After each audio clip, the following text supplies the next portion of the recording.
Oi, gente, bom dia, boa tarde, boa noite, tudo bem? Bom, pessoal, hoje a gente vai falar um pouquinho sobre conto popular ou contos populares, né?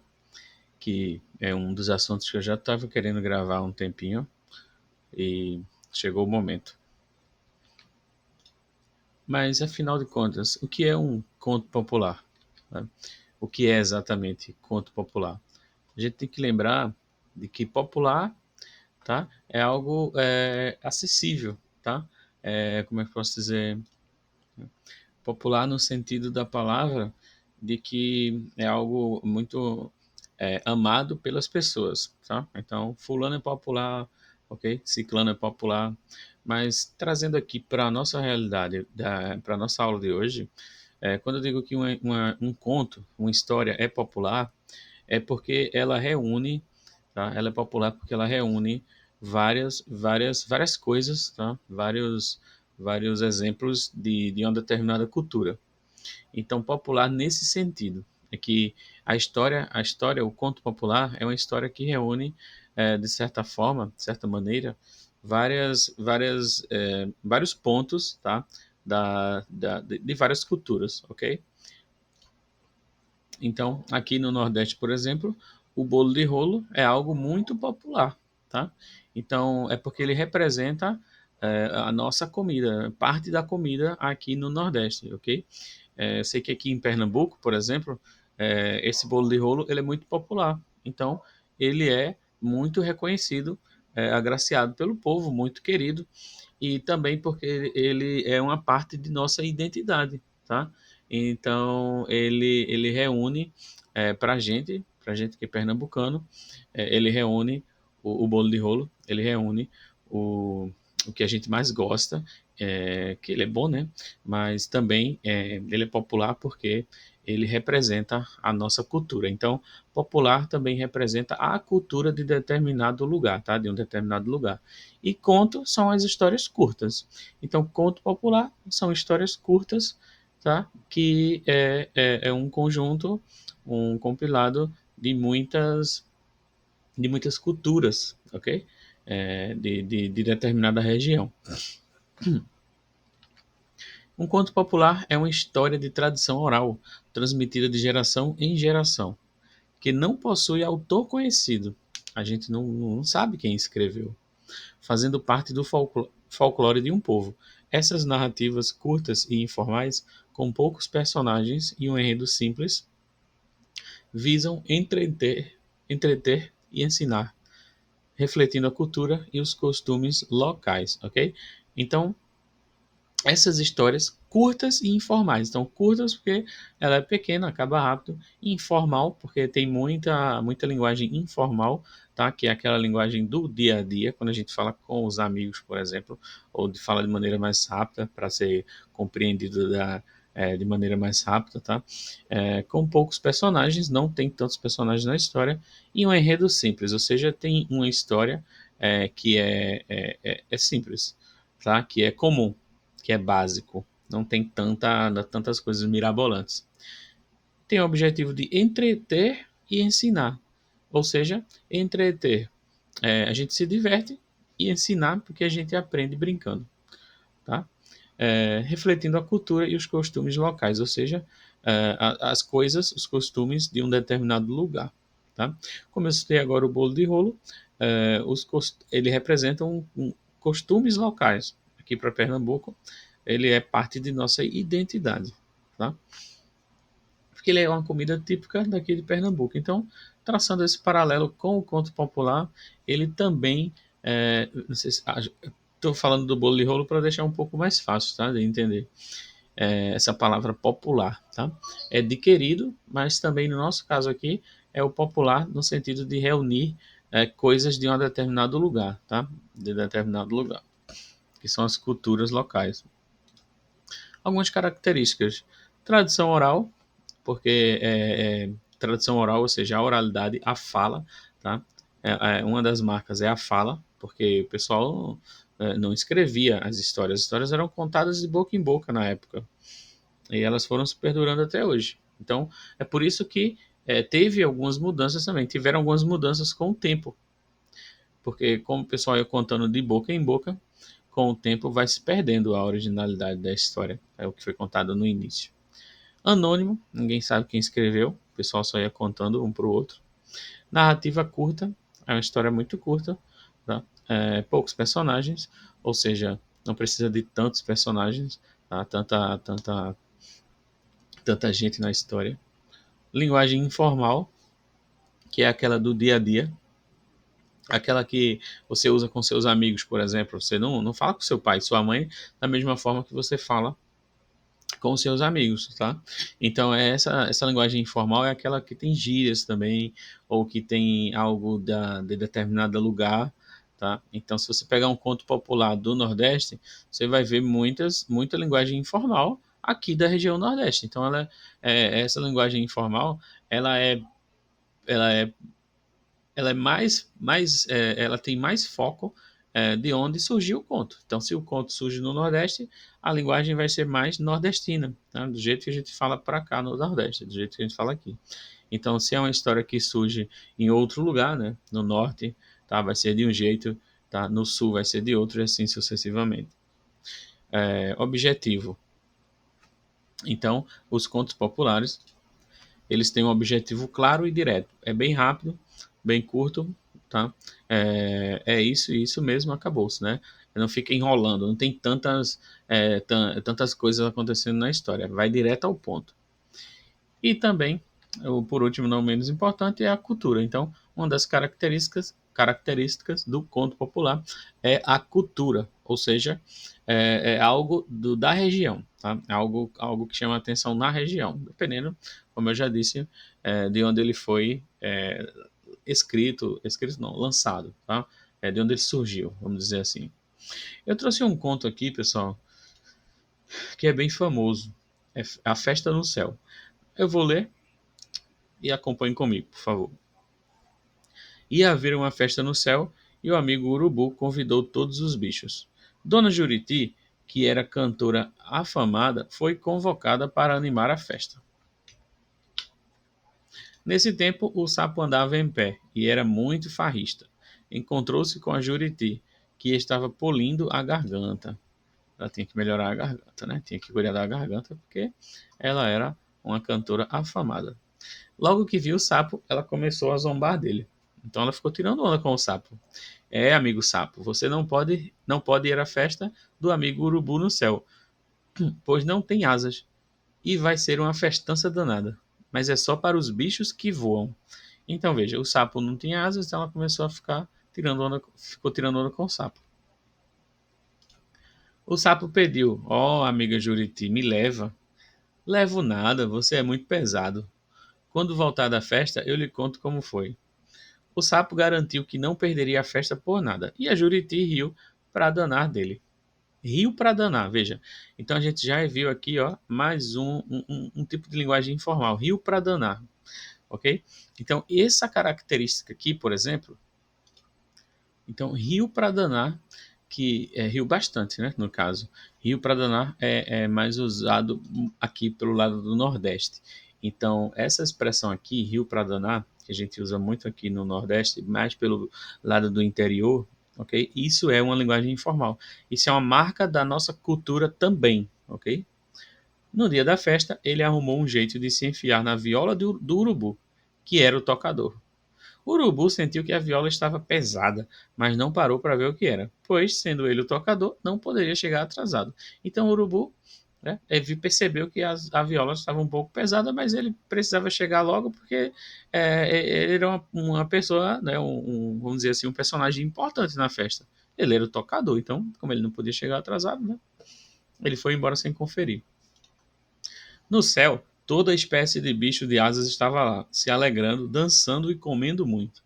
Nisso, para surpresa de todos, surge o sapo. O danado comeu, bebeu e dançou até altas horas. Outra palavra aqui, pessoal, danado, vê. Danado, é uma coisa que a gente usa muito aqui também. Então, danado é outra marca cultural aqui do Nordeste, tá? Também é linguagem informal. Depois lembrou-se da volta e, sem que ninguém o visse, se meteu na viola do urubu. A festa ainda estava animada e a Juriti maldosa achou de provocá-lo. Então veja que a Juriti está tirando onda com o sapo desde o começo da história, né? Tá todo mundo aqui, só o sapo não. Tá todo mundo aqui, só o sapo não. Ela ficou repetindo. O besta do sapo, em vez de ficar quieto, vê só, acabou, achou de colocar a cabeça para fora da viola e responder: ó eu aqui, ó eu aqui, aqui, aqui. Então veja, olha como ele fala: oi eu aqui, tá? Oi eu aqui. Isso é coisa do Nordeste, tá? Esse oi, oi. É como se fosse olha eu aqui, tá? Olha eu aqui. Ou olhem eu aqui. Esse oi é algo nosso, algo do Nordeste, tá? Então essa é a nossa linguagem. Então veja que esse conto ele é totalmente popular porque ele é carregado de uma cultura extremamente nordestina. Veja que ele não, o autor, por exemplo, que é anônimo, né? Ele não, a gente não chegou a escrever aqui, olhem, mas deixou a marca oi, essa marca nossa, essa marca nordestina, oi, que é para justamente deixar claro aqui no texto, tá? Essa popularidade, essa cultura. Olha eu aqui, aqui, aqui. O urubu, brabo com o engano, pegou o sapo e disse que ia jogá-lo lá embaixo. Então o sapo pediu que o jogasse na água, mas não jogasse no lajedo. O lajedo era seu amigo. O urubu estava com raiva e disse: eu vou lhe jogar é no lajedo, seu miserável. Então veja que o urubu estava com muita raiva também. E jogou o sapo, que ia caindo e gritando: Lajedo, abre os braços, Lajedo, Lajedo, socorro, Lajedo, Lajedo, me ajuda. O Lajedo ouvia, mas não conseguia entender direito, pois o sapo estava muito alto. Quando foi entender, já era tarde, e o sapo se estatelou em cima dele. Pof!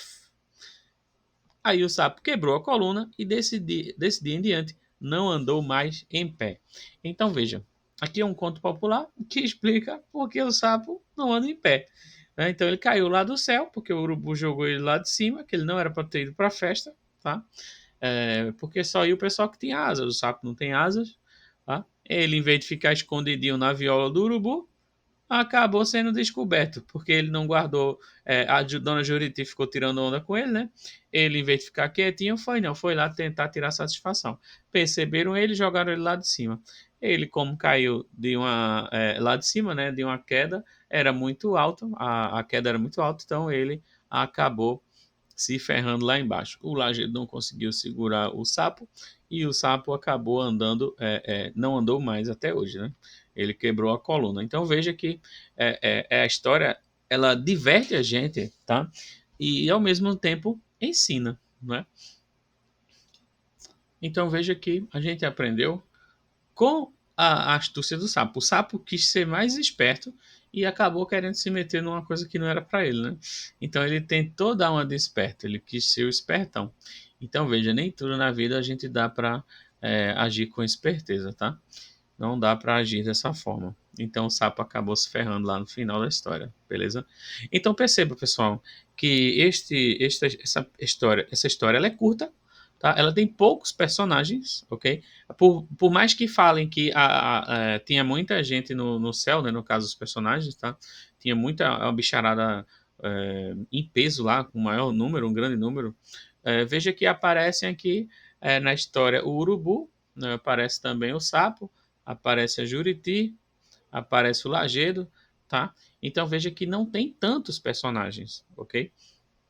Tem marca de oralidade, como a gente viu, algumas expressões do Nordeste, e isso é extremamente popular, ou seja, porque é carregado de cultura, ok? Então, essa parte cultural, ou seja, essa marca nordestina, tá? Que é típica daqui do Nordeste, ela é totalmente popular ao mesmo tempo. Então, popular e cultura, eles estão ali caminhando juntos, ok?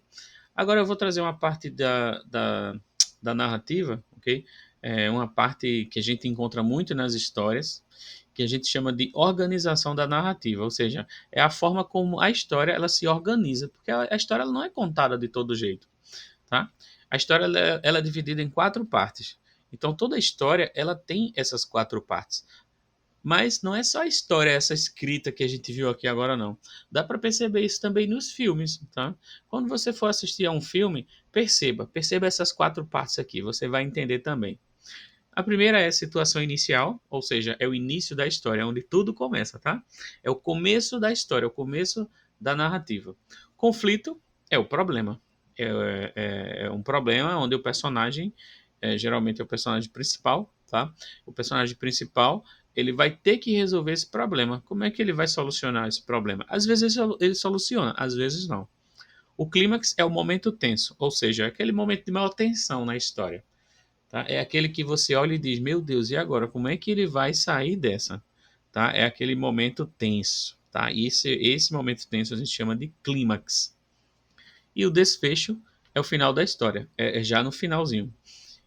Esse clímax ele acontece antes do desfecho, ele acontece antes do final da história. Tá? Então, depois do clímax, desse momento tenso, acontece o. Acontece o. Nossa, que susto! A porta abriu aqui, já me assustei. Então, esse clímax é aquela parte mais tensa da história, tá? É, é onde o personagem ele se encontra numa situação dentro da história que ele se vê assim, às vezes sem saída. Ele não sabe o que vai fazer, mas ele precisa tomar uma decisão rápida, ok? E o desfecho é o final da história. Então, já é perto do final da história. Antes de acabar a história, a gente tem o clímax. Às vezes o personagem ele soluciona o problema ou não, tá?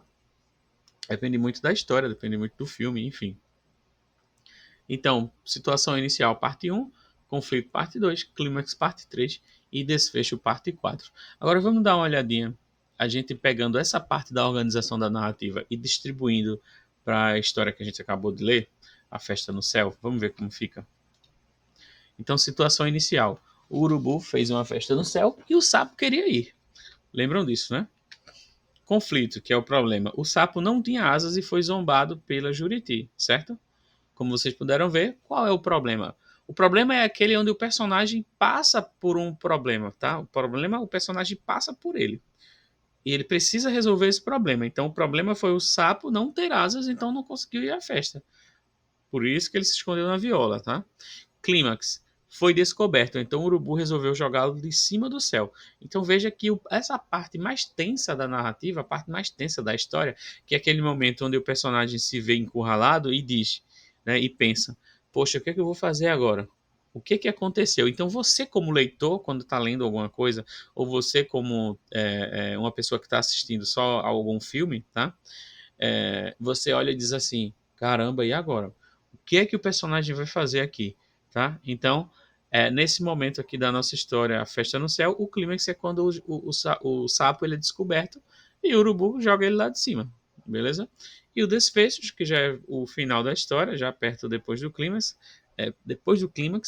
o desfecho, que é o final da história, o sapo caiu no lajedo, quebrou a coluna e nunca mais andou em pé. Então veja como ficou mais fácil, eu acredito, de entender essa organização da narrativa quando a gente pega a história e coloca essa história aqui, tá? Em cada parte da organização, tá?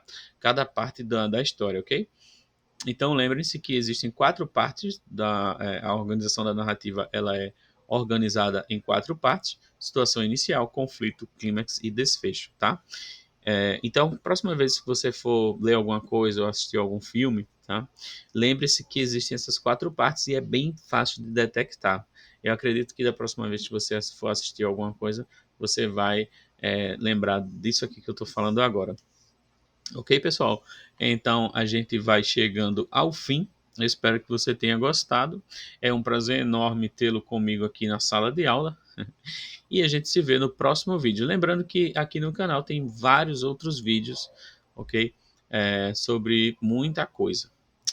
Voltado para a língua portuguesa, é claro. Tá? Então a gente se vê no próximo vídeo e tchau, tchau. Obrigado pela companhia. Espero que tenha gostado.